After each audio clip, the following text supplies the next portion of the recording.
আসসালাতু ওয়াসসালামু আলা রাসূলিহিল কারীম আম্মা বাদ রব্বি ইশরাহ লি সাদরি ওয়া ইয়াসসির লি আমরি ওয়াহলুল উকদাতাম মিন লিসানি ইয়াফকাহু কওলি।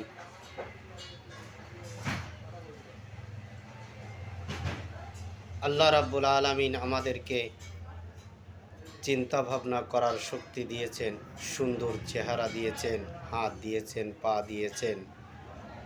এইগুলো সম্পর্কে আজ আমরা দেখব আল্লাহ রাব্বুল আলামিন পবিত্র কোরআনের ভিতরে কি বলেন।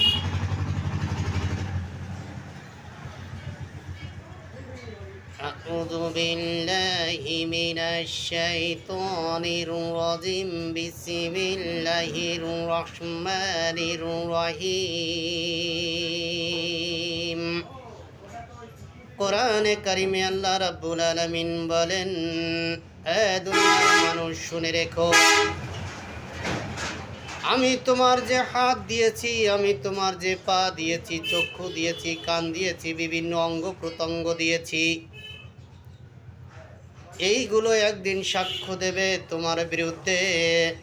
আল্লাহ রাব্বুল আলামিন বলেন, আল ইয়াউমা নাকুতিমু আলা আফওয়াহিহিম ওয়া তুকাল্লিমুনা ওয়া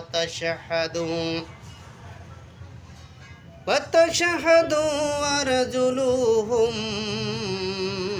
বিমা কানু ইয়াকসিবুন।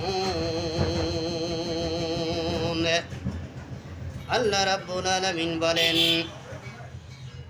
সেই দিন তোমার মুখের উপর আমি তালা মেরে দেব, তোমার হাত আমার সাথে কথা বলবে, তোমার পা সাক্ষ্য দেবে।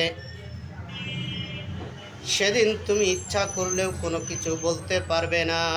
তোমার দেহের প্রত্যেকটা অঙ্গ প্রত্যঙ্গ তোমার বিরুদ্ধে সাক্ষী দেবে, কারণ তুমি যে অন্যায় করেছো, অত্যাচার করেছো, তুমি যা কিছু করেছো সব কিছুর বিরুদ্ধে তোমাকে তোমার অঙ্গ প্রত্যঙ্গই তোমার বিরুদ্ধে দাঁড়াবে।